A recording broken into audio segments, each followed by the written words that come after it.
Good morning, everybody. This is Man Coverage. Knoxville, Nate, James, Bonneville coming to you live September 24, 2023, week number 4 of college football. I'm not going to lie to you. I'm pretty freaking excited today. You almost said upset, weren't you? I was trying to think of the word I was going to cuss. And I tried to clean it up in case my daughter's watching.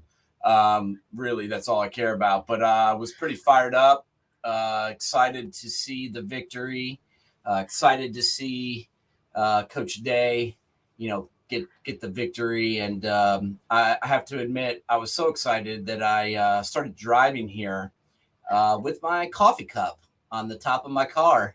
And so I'm driving through the neighborhood. I hit the gas pretty good, and bam, I hear this loud noise, and I look to the left, and all my windows are covered with vanilla latte. Nice. And my Sterling silver, what's it called? Steel. My stainless steel coffee cup is rolling off the other way. So, I was thinking about one thing, and that was the victory, not what was going on, but a pretty good slate of games yesterday, and good to talk to him about it today, James. What did you think about the day of college football as a whole? Well, I mean, it was the first big day where you had that many ranked teams playing against each other in one day. I mean, it was awesome. I mean, there's a lot of things, a lot of questions got answered, and quite frankly, a lot of demons got exercised. I mean, you look at Florida State, the game we're going to talk about right off the top. I mean, 7 years straight, they've lost to Clemson. They go into Valley and they win. And I honestly, I think this is a real energy boost to those people in Tallahassee on bringing back this program. Do I still think they have a ways to go? Absolutely. But, I mean, they exercised that demon right off the top. I mean, what are your thoughts? They're winning games that they would have lost in the past. Games like last year before. Let's break this game down in depth. I'm going to pop our guest for the day on as well to help us, because he's already here ready to join us. Nice. We got the quarterback, Steve Bellisari. Steve, how in the hell are you doing, buddy? Doing good, man. Obviously, a lot better given the circumstances last night. So yeah, I never would have guessed with the hat. I mean, that's just a complete shot in the dark there. So, well, I'm the biggest Buckeye positive fan that there is, and I am, always, backing this up, being positive, talking about, the 48-6, which is now 49-6, and all that. But even I was about to have a heart attack at the end of that one. So it was pretty rough. But the other game that, certainly went down to the wire, Steve, was Florida State, Clemson. I don't know how much of it you caught, but I want to get your thoughts on, Clemson losing games that they used to win. We just mentioned that Florida State's winning games that they used to blow at the end. And now, even in Death Valley, Clemson is not getting it done. What do you think are the main reasons that, Clemson is not going undefeated like they used to and having some struggles? It's hard to pin that down, but they won those games in the past, right? Those little plays that needed to be made, they were always making them. Even Alabama, right? And you're seeing a little bit of change in that too, where they're just not making those big plays when they're needed, right? And they're coming up short on different things. Obviously, missing a field goal late like that is a tough pill to swallow. But in the past, they had the kind of players to overcome that, right? It always rolled off their back and they kept rolling. But I don't know if it's a function of, NIL, transfer portal, and you got people going all these different places. But there's definitely more parity this year that I've seen than anything that we've seen in the past, right? So I don't know what it is, though. It's hard to put a finger on it, because that game, Clemson should have walked away with it. But Florida State turned around and, did the right thing, so. Yeah, Clemson had a big lead and also, had chances to win that game down the stretch, especially like Steve said with the field goal. James, what do you think about Clemson right now? 2 losses, that's tough to overcome in college football. And, where are they at as a program? And give us your thoughts on what Steve was just talking about. Why have they lost 2 games again for the second year in a row, at least.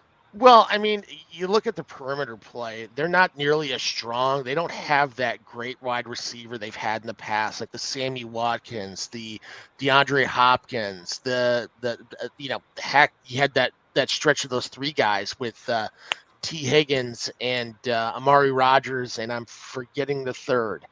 But I mean, Justin Ross. I mean, who's that guy on this roster? Plus, not only that, who's that guy that would go down into the slot? And this was a problem under DJ too, as well, where that could just find that little gap in the zone, kind of like a Hunter Renfro used to do, or Leggett.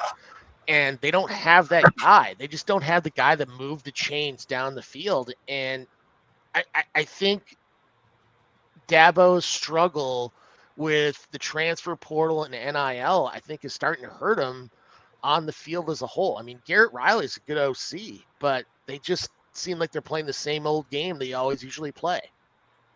Yeah, I mean, they're losing more guys in the portal than they're getting, honestly. Yeah. I mean, I know they didn't really care about DJU leaving, but he's actually playing really well out at Oregon State. And I've been impressed with him. And me and you said several times last year we didn't think he was the whole problem.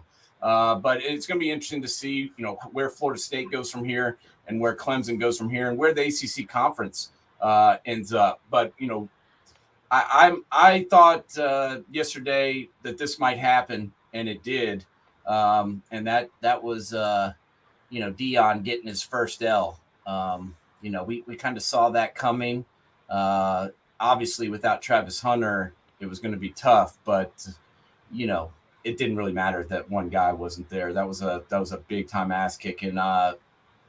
What the hell is Colorado going to do after this loss? And what did you think about seeing them get their ass kicked? Steve, I'll ask you first. You've watched Colorado so far this year a couple of times, I'm sure. And what did you think about the throttling they took yesterday up in Duckland? Yeah, I mean, they have the athletes, right? That's one thing I think you're starting to see across college football. Most of these teams have the athletes. Where these games are won and losses in the trenches. Absolutely. And Oregon just decimated them up front. Like, it wasn't even close. It looked like a high school team trying to play a college team. And just, they were more physical. Their D-line was in the backfield the whole time. Their offensive line was establishing a new line of scrimmage every play. Like, it was rough. There wasn't much they could do. And it all ended and started right up front. Yeah, and what's your thoughts on Bo Nix, Steve? We've seen this guy. I feel like he's been in college for 9 years, but I can't deny I was pretty impressed with him yesterday. What do you think the ceiling is for this kid? Yeah, it's interesting. You're starting to see this wave of quarterbacks. We even saw them in the Ohio State game that are 23, 24, 25, 26 years old. And so they're bringing a different level of maturity to the game because they've seen a lot. And I think that's what we're seeing with Bo Nix, right? You always knew the talent and the athleticism was there. He's got a great arm, but he would end up making these plays where you're like, okay, that's a young kid making a mistake. And you're not seeing that anymore. And I think that's a function of these COVID years and transfer portal and whatever you want to call it. But you have a different level of maturity at some of these quarterback spots, which is pretty interesting to say the least, right? Because call it what you want. That's a huge advantage, right? You think of an 18, 19-year-old versus a 24, 25-year-old. Doesn't seem like a whole lot in the grand scheme of things, but from a football perspective, that's a big deal. Yeah, I agree. James, what did you think about, the Bo Nix effort and, the Colorado defeat? And what's your thoughts so far? I mean, we'll get into all these games, but, I heard a lot of people talking up the Pac-12 as a whole. Even, Barrett Sallee, who's not my favorite, he mentioned that he thinks the Pac-12 is better than the SEC. And normally I don't agree with that dude, but honestly, I don't know if you can deny that. What did you think about all that?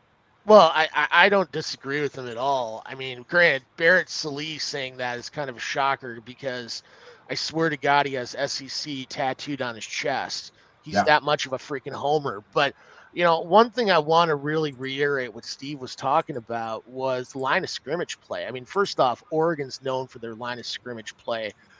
I mean, heck, Cristobal, go back to Kelly. I mean, they've always had that strong line of scrimmage play. But Colorado, I mean, it's a hidden stat that people haven't been seeing. I mean, the pressure rate and the amount of hits that Shedeur Sanders was taking was remarkable. I mean, quite frankly, in some ways, I'm shocked he's standing upright. Right. But at the same time, the kid's got composure where you look at that drive they had against Colorado State at the end of the game was impressive. But at some point, the clock's going to strike midnight. And yeah, in Eugene, it happened. I mean, Travis Hunter could have played in that game, and I think you just saw the same results because, quite frankly, a quarterback's not too good when he's laying on his back. I mean, Steve, tell me if I'm wrong. I mean, you played it. I mean, how good can you be as a quarterback when you're on your back half the time? You heard me say it, right? Football is a simple game complicated by dumb men. Yeah. And, if you're not able to protect your quarterback, you will struggle. And that was the whole stat line of that game. You didn't need to watch but a couple plays, and you could see that they were in the backfield right away. Anything you tried to scheme or do was not going to work. 7 sacks, 7 tackles for loss, and I don't even know the hurry rate. I mean, quite frankly, they were in the backfield so much. I mean, were they doing the Ole blocking scheme at Colorado where just let them through? I mean, another thing on Bo Nix, and I've always been a big believer of this, is not all quarterbacks fit all programs. Sure. And I always thought that Bo Nix wasn't a good fit in Auburn's putt-putt offense when the Gus Bus was coaching there. And I think you look at now, not only, following up with Steve said on the maturity aspect, but you look at the way Bo Nix thinks through a game.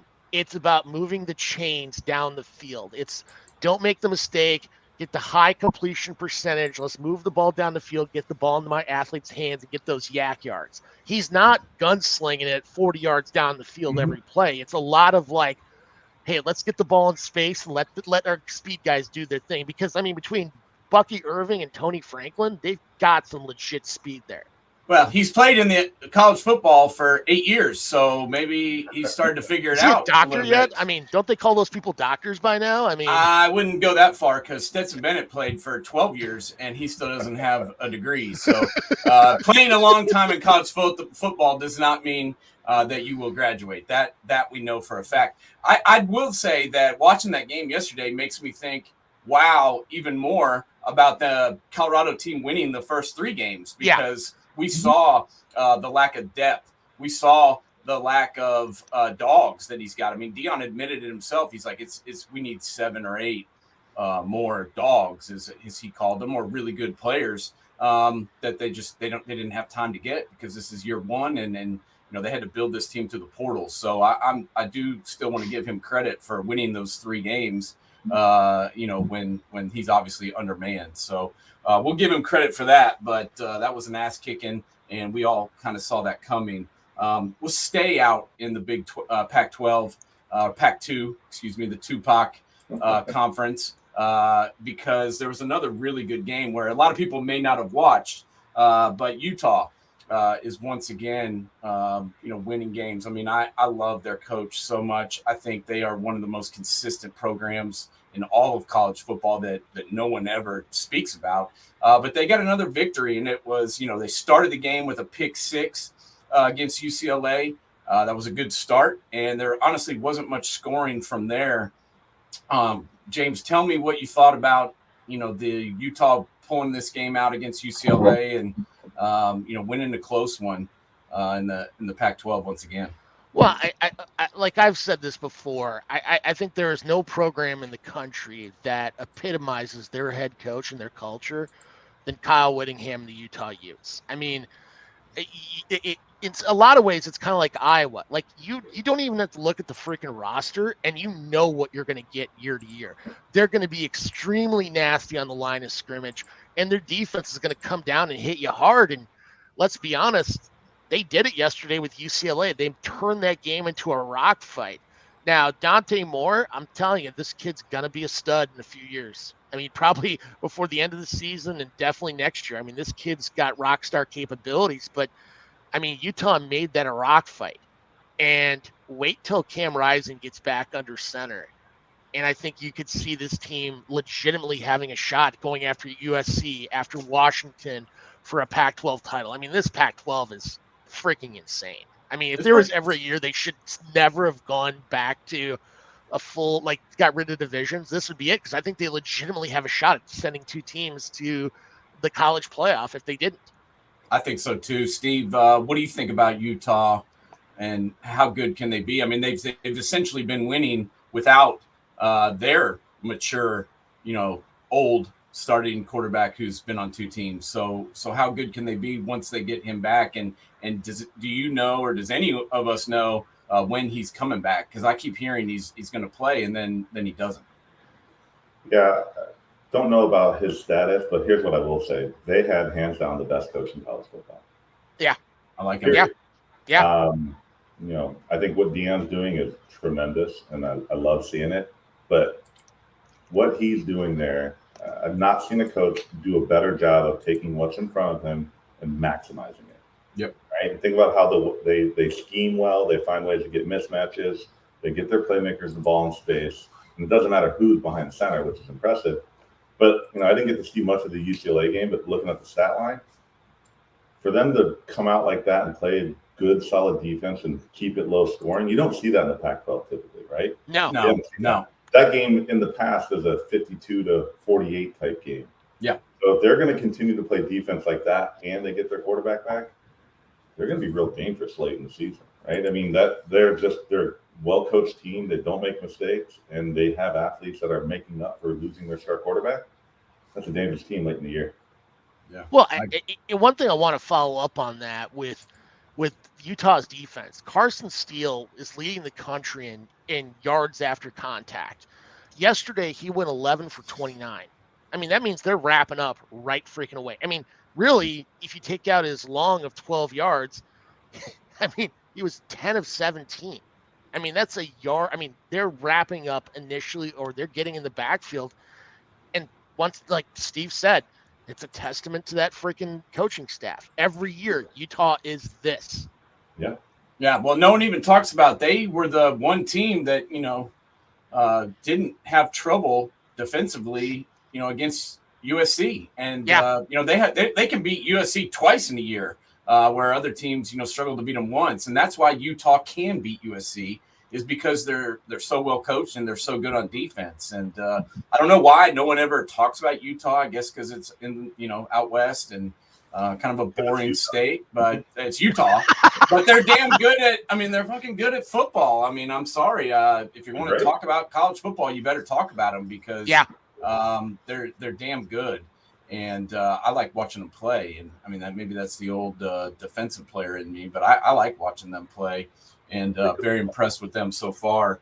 Another team that, it makes me sick to my stomach to say it, but has been pretty impressive is Coach Franklin up in Happy Valley and Penn State. I expected them to beat Iowa yesterday. Did not really expect them to kick their ass that bad, 31-0. This quarterback, only threw for 166 yards, but he threw 4 touchdowns. And Penn State looks pretty strong. Once again, the Iowa offense, 20 yards rushing, 56 yards passing. Some stellar numbers from Coach Ferentz on the offensive end. James, what the hell was going on with the Hawkeye offense? I mean, is Penn State's defense that good or what? Well, there was a stat I heard this morning that I thought that was funny as hell, where it's the first time in ever in FBS history that a team had 60 more plays than the opposing team. 60 more plays. I mean, your defense might as well get a freaking, put a mortgage out because they're on the field the entire time. Yeah. I mean, I look at if I'm Brian Ferentz right now, I may be getting my boxes ready because the road to 325 just got a lot harder when you can only get 4 first downs and 79 yards. That's it. This guy'd be fired if his daddy wasn't the coach. Steve, what do you think about Penn State so far, and how good are they? They're good. Obviously, I think they've had the best quarterback play that I've seen in 20 plus years at Penn State. Yeah.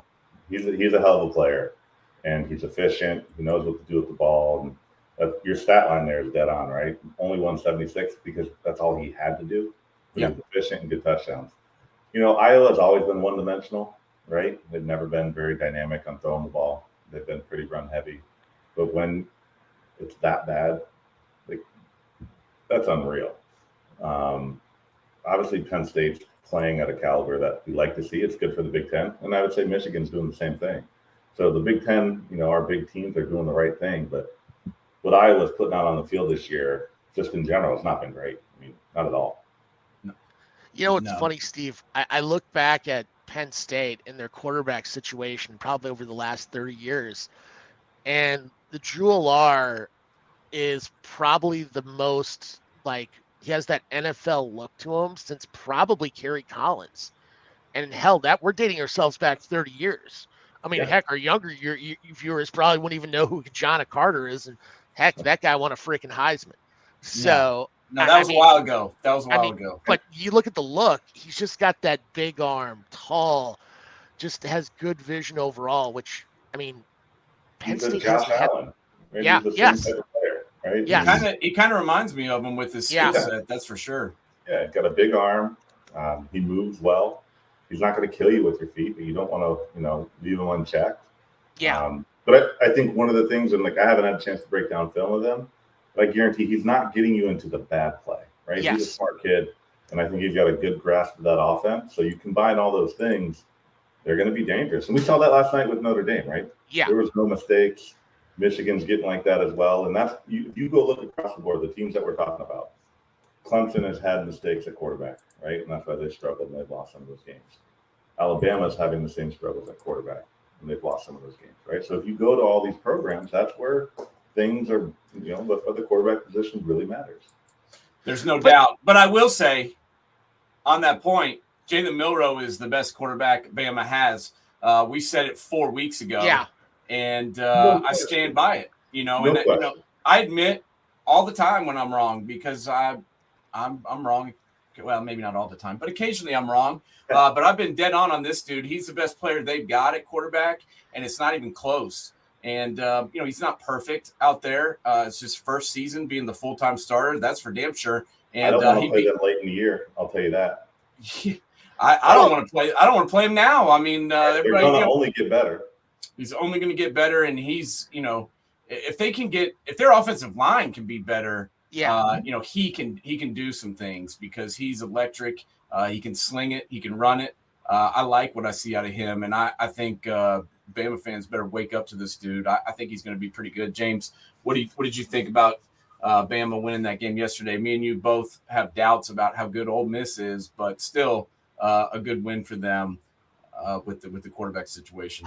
I couldn't agree with you more on Milroe. He's the best they have. His biggest problem is the more recent Alabama fans' expectations, and plus he's living under the shadow of a few pretty good quarterbacks in Alabama's past. I mean, Bryce Young, Jalen Hurts, Mac Jones, Tua Tagovailoa. There's a lot of first-round draft picks on that list, and in Alabama fans' minds, they're like, "Well, he's a quarterback. It's like plug and play." I'm like, "Well, it's not that freaking easy." I mean, no. Granted, Milroe brings them a different dimension, and I think Tommy Rees being there too as well, being the new OC, is making it a little harder on the situation. But I agree with you. Milroe should be the guy. I mean, I think there's ways you can play with that playbook too to better utilize him overall, especially because they're going to stack so many people up at the line of scrimmage. I mean, play action over the top that Kobe Prentice is a very legitimate option for that team. Yeah.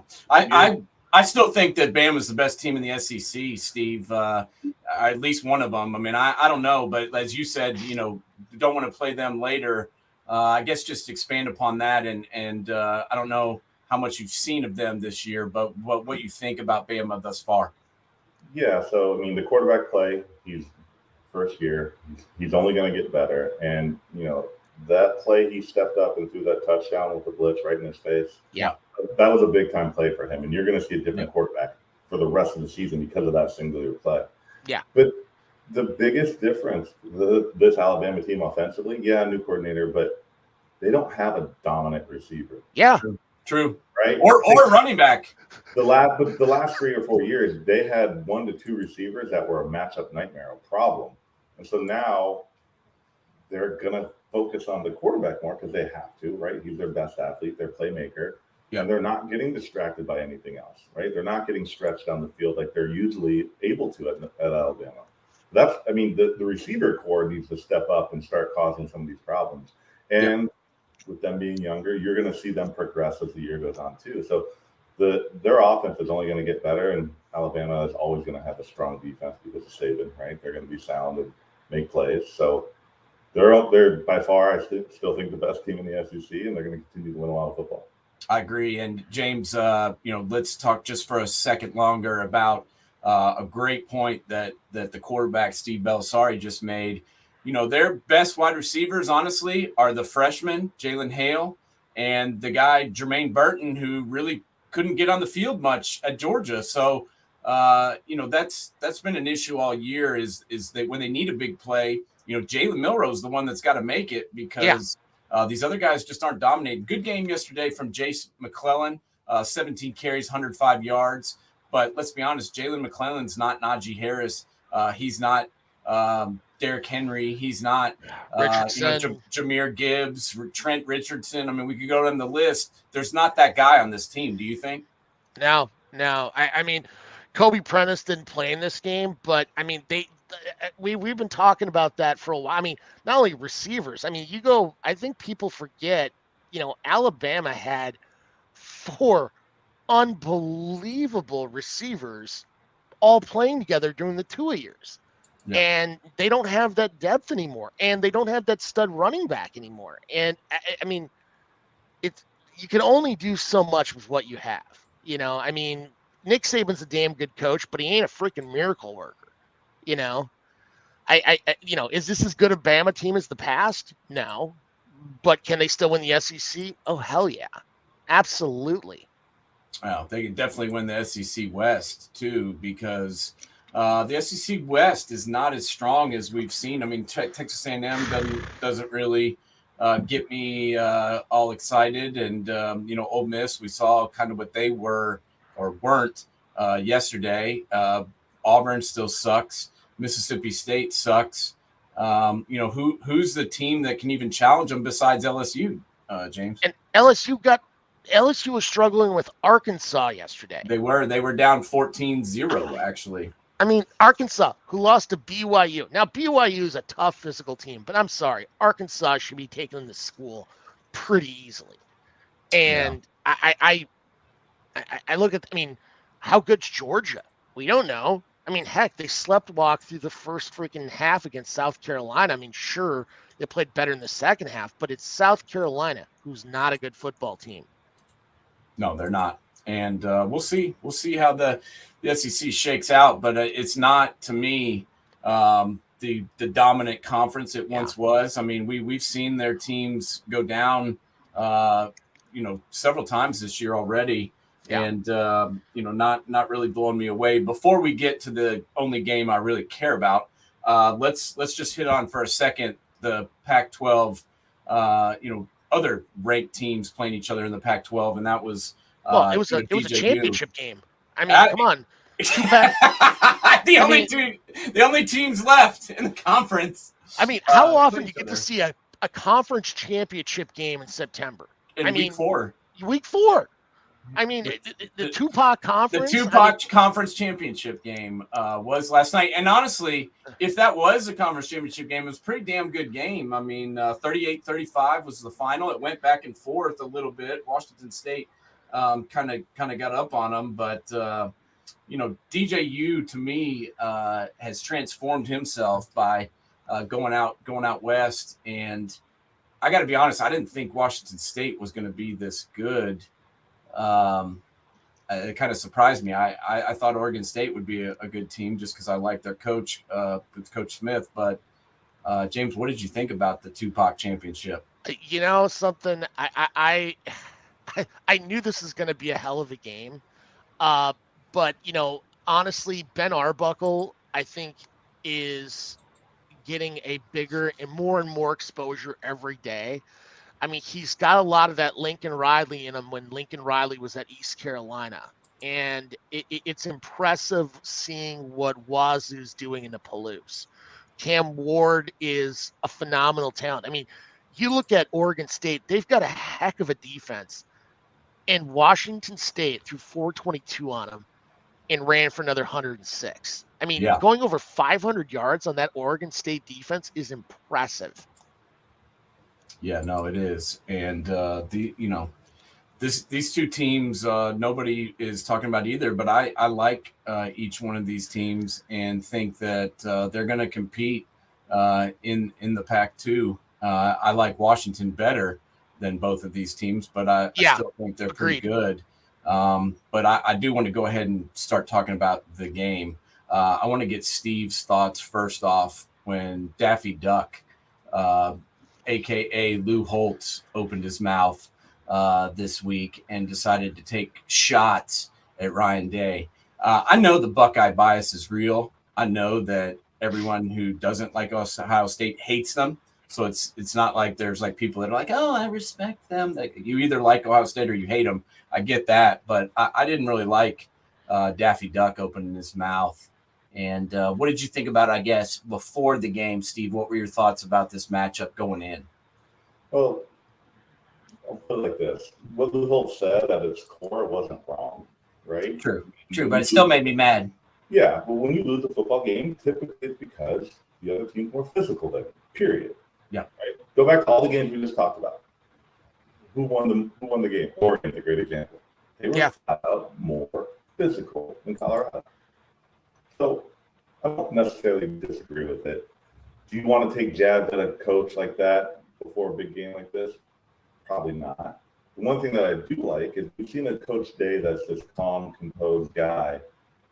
And I think that's who he is, but we saw a lot of that we haven't seen, and I kind of really like it. And if that's who he is, the kids are going to gravitate to it. And good. I'm glad it happened, right? Because you have one of two ways to react to it. You either shake it off and say, hey, words are words, or you go out and prove it.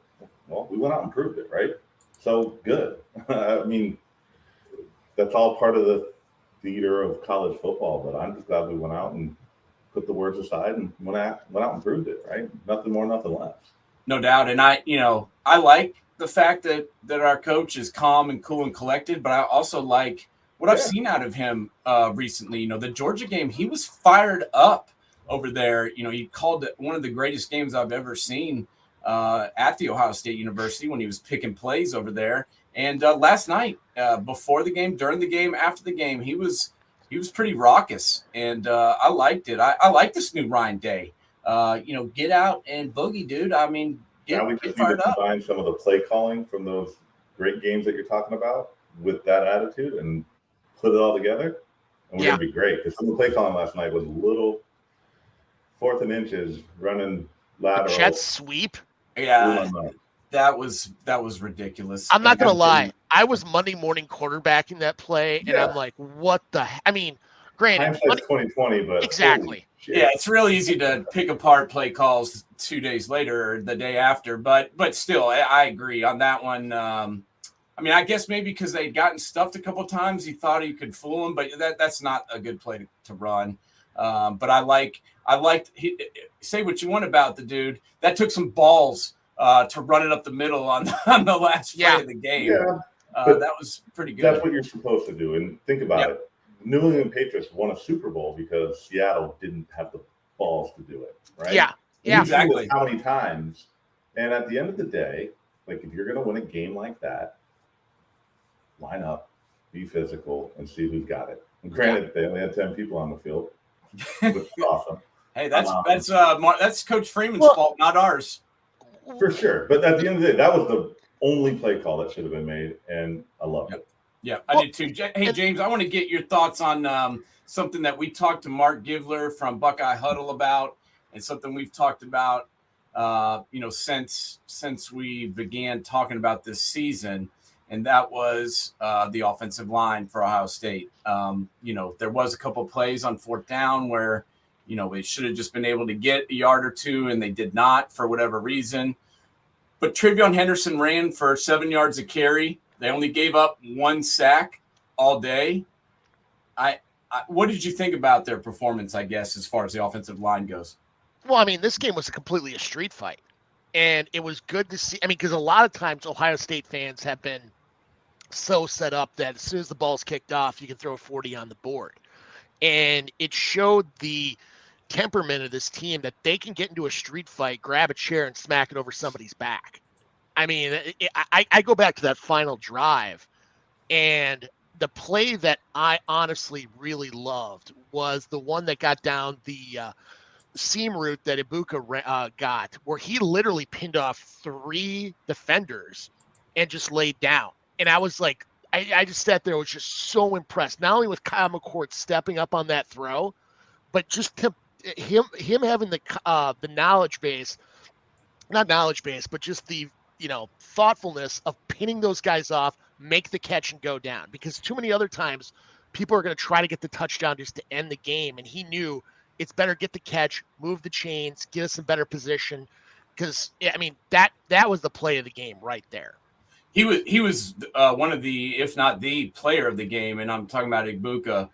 He was magical. Obviously, the injury, to Marvin Harrison, I thought he was done. So I'm glad that wasn't serious. But Steve, I want to get your thoughts on the young kid out there. I thought he threw the ball pretty well all night. My biggest thing for him, was not throwing any picks. I was pretty impressed with Mr. McCord, and I want to get your thoughts on his performance as a whole in a big game. Yeah, going into this, a lot of people ask, like, hey, what do you think? And I told them, like, it's going to boil down to the quarterback play, right? Who can handle this stage better? And I would say both of those guys played a really clean game. Right? Yeah. So that was good. And then, who can run the ball more? If you go look at the stats, right, we were better in short yardage actually on third down conversions. And yards per carry, I think we were 4.7, they were 4.6. So, that was a wash. They were more effective running the ball, obviously, by holding it, and we didn't have a lot of plays in the second half.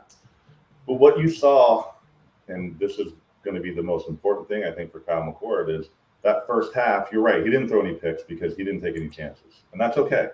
But He was trying to wait till people be wide open. So there was a couple one-on-one moments with number 18 that we didn't take advantage of. And if I'm going to have a 50-50 ball with anyone in the country, I like my odds with Marvin Harrison Jr. Yeah. Right? And we didn't see any of those in the first half, which was, that's a little thing that he wasn't throwing people open. And the difference in the past is we've had quarterbacks that won a little bit, had more game experience, and they've been through that process of throwing people open. Now, fast forward to the second half of the game, you started to see a little bit different Kyle McCord taking some shots. Unfortunately, after our receiver got his ankle rolled up on. So he's probably a little bit different.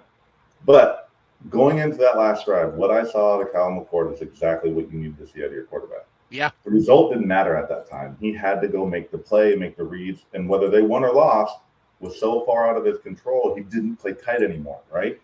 He kind of said, F it and let it rip. And that play on third down is exactly it. It wasn't taking a greedy shot. It was taking what the defense gave you, ripping the ball in there where it's supposed to, and they went off and won the game. Because the result at that point, he had no other option, right? Didn't matter what he did. He had to give whatever he had, and he did. And I love the fact that he stepped up and did that. And that's a signature win for our head coach, for our quarterback. And I'm going to tell you there's a signature win in there, too, for our receiver, because I thought he was done. The fact that he was able to come back out on the field and still play on that stage, way more of a reason why we won than not, right? Think about how defensively they're going to be extremely different at the end of that game. Just like the Georgia game. If number 18 is not on the field. So that was a huge, huge bonus. And that's a Heisman-type moment. He came back. I don't care what his stats are. That's a big-time win for us. And number 18 was a huge part of that. He was getting doubled all day long. And that's why number 2 was wide open quite a bit because they were trying to double him. And I agree with Steve. I think they should have taken more shots, even though he was covered up. That doesn't matter. You could put 4 guys on him. That dude can still catch the ball. But my biggest takeaway from the whole thing was with McCord was that play on fourth down that he completed that pass and kept the drive alive. That was huge. that spoke volumes to me. But besides the offensive side, the biggest thing that I took away was our secondary is way better than it was last year. And, as Steve said, Hartman did play a clean game. There's nothing wrong with his performance, but the way that he's been putting up touchdowns and yards to hold that offense to 175 yards passing throughout the entire game, I just don't think our secondary would have done this last year, James. And I want to get your thoughts on the Buckeye defense and Coach Knowles. We've talked about this before. It's you look at before Knowles came in, Ohio State's defense was just discombobulated in many ways. And it's going to take time, no matter where Knowles has been, going back to his days at Cornell. It takes time to get his system in. Look at his time at Oklahoma State. Finally, by year 4, that was an impressive group. Granted, you got to build at Oklahoma State. You don't have the thoroughbreds that you do in Columbus. This year, they look completely different. Much stronger on the outside. Heck, if that defense played the way it did against Georgia in the national championship game, Ohio State probably wins by 30. It was just there's much more confidence, especially you look at Denzel Burke. He looks way better than he did last year. Last year, he looked lost in many games. Yeah.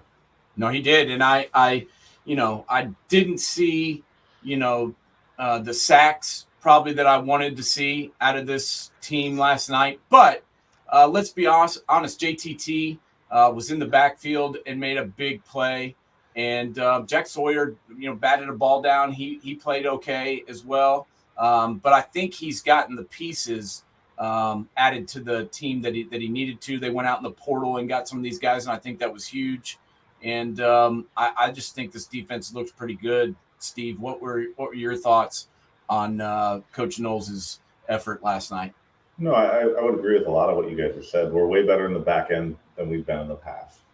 But we saw something different last night out of Coach Knowles that we haven't seen in a while. How many times were we lined up in zero coverage, blitz, and trying to bring pressure? Yeah. I don't think we did it much, maybe a handful of times, if any. And we committed to that bend don't break, right? You got to give Notre Dame credit. There's a reason why they didn't have to throw the ball a lot. When we run these odd man fronts, you got some players that got to try to two-gap it, right? Whereas if you're an even front, you've got sound integrity on those gaps. So it's a little bit different when you're trying to run the ball. So they exploited some of those things, right? They had those drives where they committed to running the ball and we committed to staying in our defense versus changing or, trying to pressure and blitz. And that's what we saw last night, which was pretty interesting. Because in years past, in these bigger games, we were going in these zero coverage and we gave up some really big plays. Last night, how many plays over 20 yards did Notre Dame have? Not many. Yeah, I don't think they had one. I don't think so either. Maybe one or two. Yeah. Whereas if you look at some of our losses or the games where we've struggled, plays over 20 yards, we were giving up 10 to 15 a game. Yeah. That's a problem. And I don't know if it was just our strategy was a little different this game, but you got to see that. We stayed in, hey, we're going to let you guys get the ball in front of us. We'll give you 3 yards on first down. And look at what we did in the short yardage situations, right? Yeah. We were able to win those more than they did.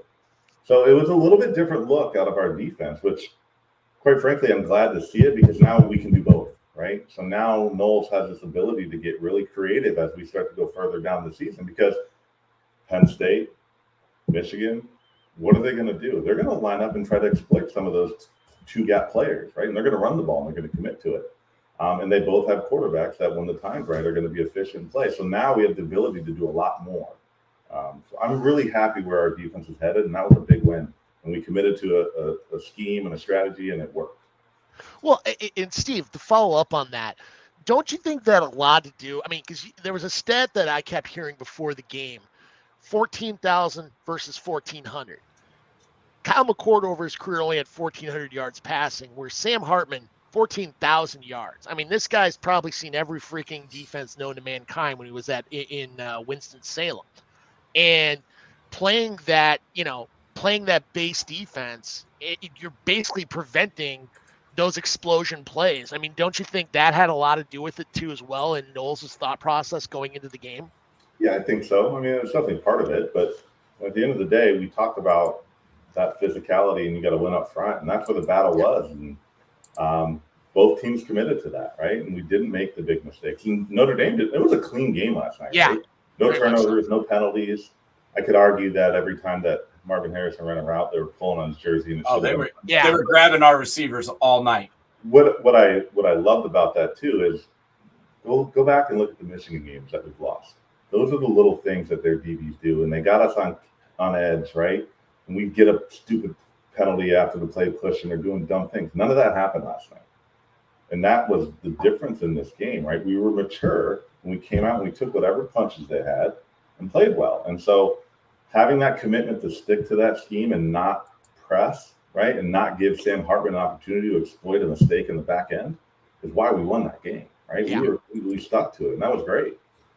I agree. And, James mentioned the 14,000 to 1,400. Well, that's a good point. But which quarterback, led them down at the end to win? And sometimes it comes down to who gets the ball last, but sometimes it comes down to, they got the ball last because he was making plays and they held on to the ball and got it done. I think it was a huge game for him. Two big plays, right? One was that third down. They tried to run a screen and we tipped it. Yep. That game, that was a huge play by 44. Unreal. And then vice versa, you mentioned the fourth down for McCord. Put the ball where he needed. We got our first down. Like, those are the plays you have to make. And our defense and our offense did, right? That was huge. Yeah, I mean, it's going to be interesting to see what this Buckeye team looks like going forward. But I feel like this was the game that's going to give them confidence moving forward. I liked what I saw out of the Western Kentucky game. I liked what I saw out of the Indiana game. To be honest with you, people were ripping on it. But if you go back to that game, that one catch where Marvin Harrison stepped out of bounds.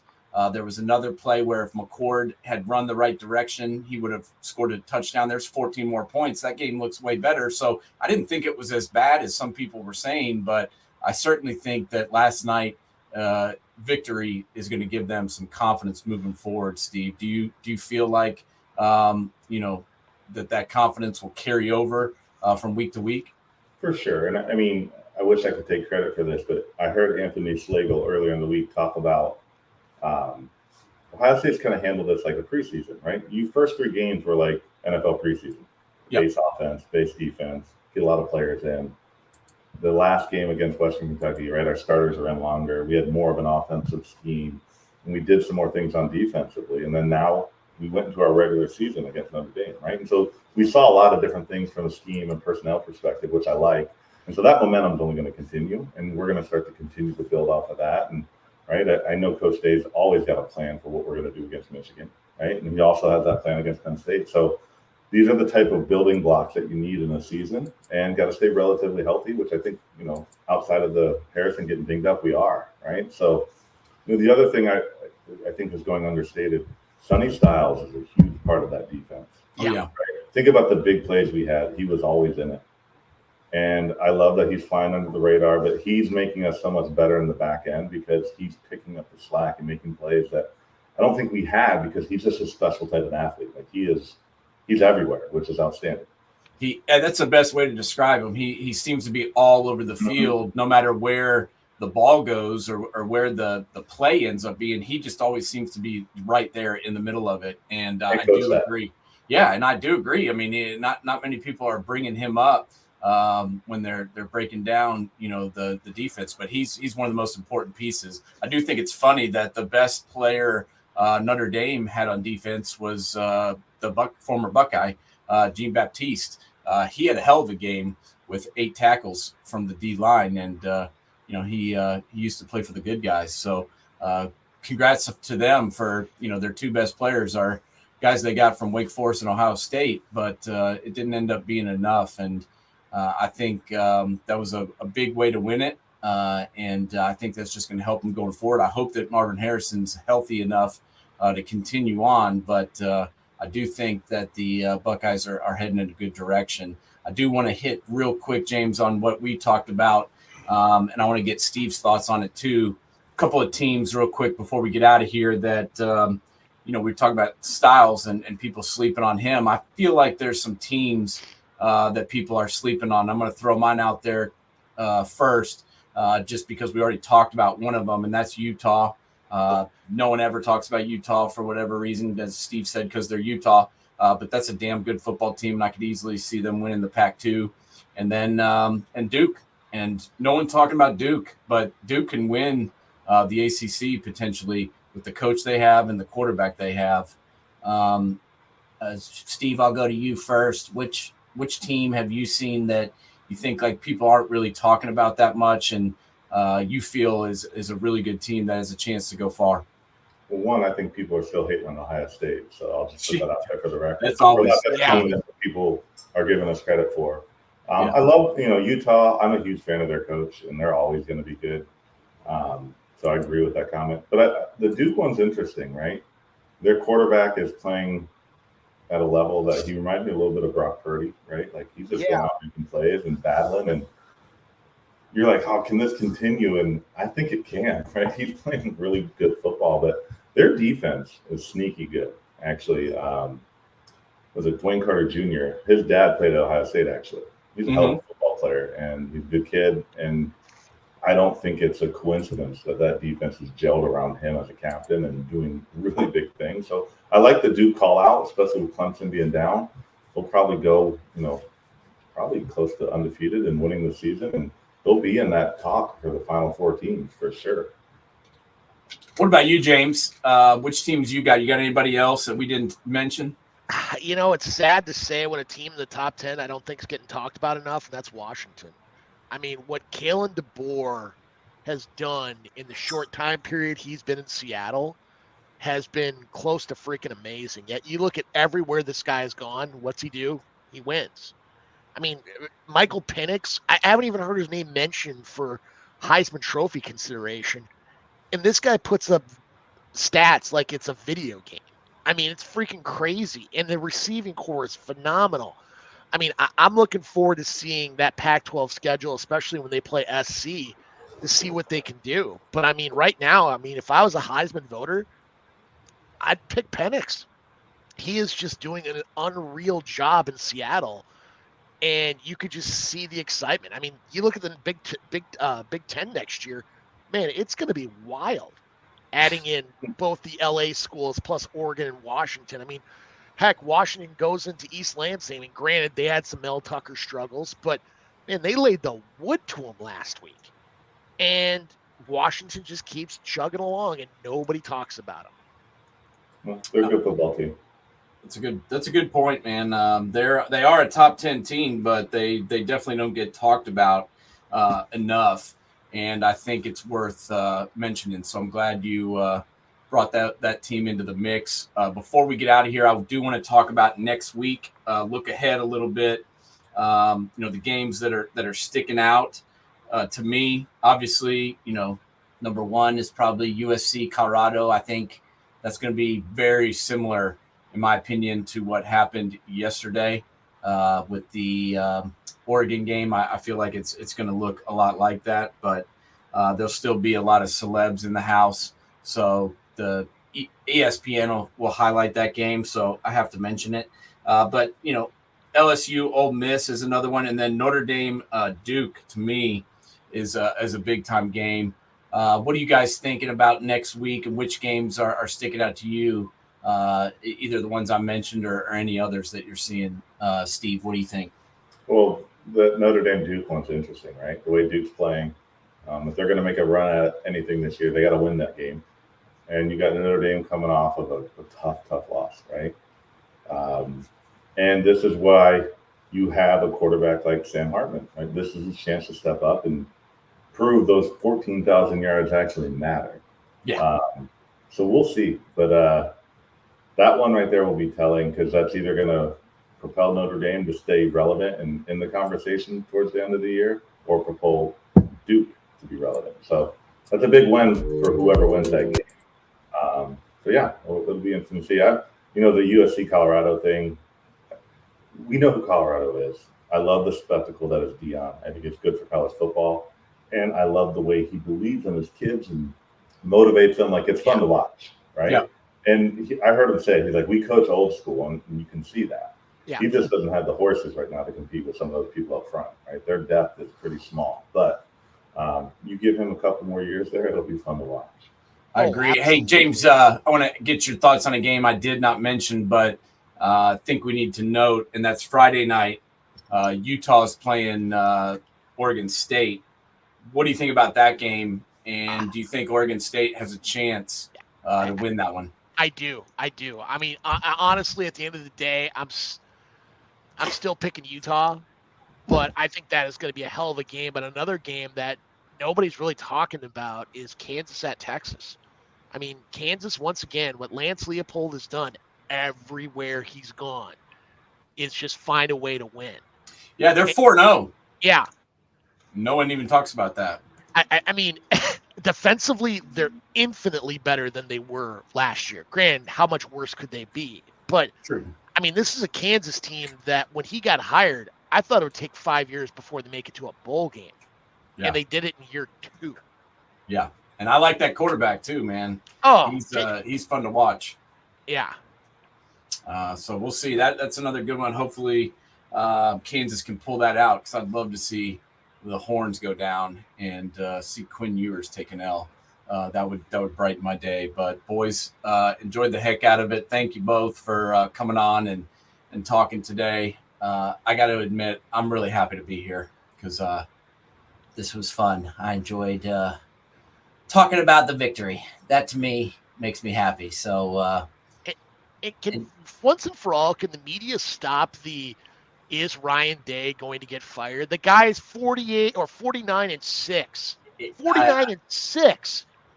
I mean, what more does he have? I mean, I kept hearing people, well, if he loses this game, his job could be in jeopardy. I'm like, it's our own local media in Columbus's fault. It's half of our own fans. Yeah. Their fault.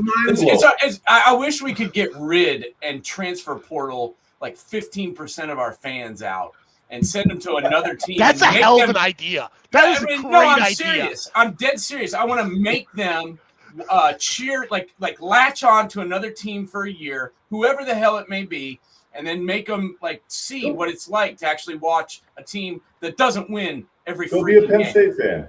Yeah, good luck with that. Yeah, Penn State, exactly. Once again, they're talking about how great Penn State is and how Penn State's going to win the national championship. Well, hell, they talk about that every year, and then they lose like 3 games. And that's not a knock on the program. They're a outstanding program, but they haven't been in the same conversations as Ohio State. So we've been spoiled. Right? We talked about this before, but like, come on, guys. I remember after we lost to Oregon a couple years ago, there were people in the stands trying to say we need to get rid of Day. And I'm like, you guys lost 2 games. Yeah. 2. Now fast forward 3 years later, and it's only 6. Yeah. Come on. Yeah. He's been the coach for 4 seasons prior to this one, and he went to 3 college football playoffs. I'm sorry, guys, but that's success. Yeah. Okay. I mean, I get it. You want to win the national championship. You want to win every game. Okay, that's absolutely unrealistic as hell. But go ahead and do that. But you can't rip on somebody for going 49-6. I'm sorry. That's not good. And you can say he was born on 4th or born at home plate or whatever the hell you want to say. Okay. But it's still difficult to go 49-6, especially when you have the pressure that you have to win every single game based on these ludicrous expectations. The guns to your head every freaking game. That to me is what blows me away. The fact that he can handle that. I would have my fingers up at every press conference, and I'd turn my Twitter account off, and I would hate the world if I had to deal with all the crap he has to. Why is it that he gets so much more pressure than Urban got? I mean, heck, I remember when Urban got freaking boat raced by Purdue, by Iowa, and we never heard these comments before, but now he does. Because Michigan was down. Yeah, Michigan was no good. That's what they were like, oh, Urban never lost to Michigan. Well, yeah, Michigan sucked the whole time. They were irrelevant, right? Unfortunately. Like they didn't matter in the Big Ten equation. Yeah, but they had like 5 different coaches throughout that period. Right. I mean, it's not hard to beat a team every time you play them if they suck. But if Ryan Day went 1-11 and that one win was against Michigan every year, would he have a job? No. But that's how people talk. Exactly. People say that. People say, "I don't care if we win every game, as long as we lose to Michigan. That doesn't matter to me." And I'm like, bullshit. You get mad when we win. These people complain about, oh, we The should other- have made the other Indiana part by too, more. Urban won a national championship early. Yeah. Right. And the timing of that, you win big games, it forgives a lot of sins. And that was what our fan base remembers, right? Yeah. So Well, the idiots do. But I'm sorry. I mean, I didn't play at Ohio State, but I played football for a long time. And I can tell you it's not easy at any level to win every game. And the way that he keeps, winning games is impressive. And there's injuries. There's different players each year. He's got to deal with the portal. He's got to deal with,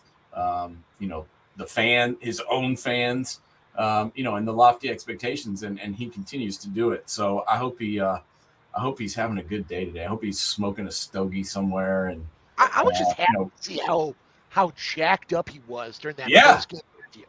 Like, that was you say that you think that these guys can block all this out, but they still hear some of this crap. Absolutely. And, how could you not? You have to, especially considering how many angles it comes from.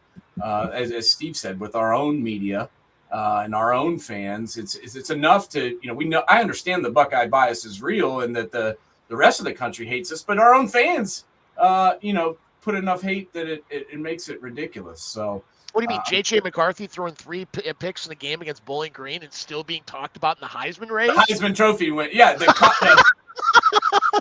PFF comes out with their Heisman list the Monday after he throws 3 picks to BG, and he's still in the picture, listed as a candidate. And I'm like, no, you don't throw 3 interceptions against BG and win the fucking Heisman. I mean, I'm sorry. That's just not how it works. But regardless, we won. That's all that matters. And it was another great day of college football. This is why we love college football. Honestly, I thought that game just epitomized why I watch it and why I like college football. I thought it was pretty good to see. So I hope you guys enjoyed it as well. No doubt. All right, man. Thank you both for coming in. Enjoy the rest of your Sunday, and we'll talk again real soon. Okay, fellas? Giddy up. All right, everybody go to Man Coverage, like and subscribe. Our new YouTube channel, just type in @ManCoverage2075. Subscribe away and enjoy yourself. James, keep your chin up. And I can't believe we lost to freaking Northwestern. I wasn't even going to say anything about that. I wasn't even going to say anything about that. Gave up 21 points in the fourth quarter and lose in overtime to Northwestern. You guys do that all the time. Holy crap. That you have no business losing to a team that has no coach and no players.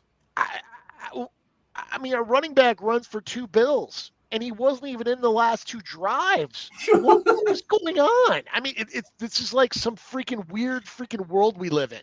It is. It's a crazy, crazy world. But yeah, that's why we watch, I guess, because we are not sure. We don't know what's going to happen each week. So keep it up.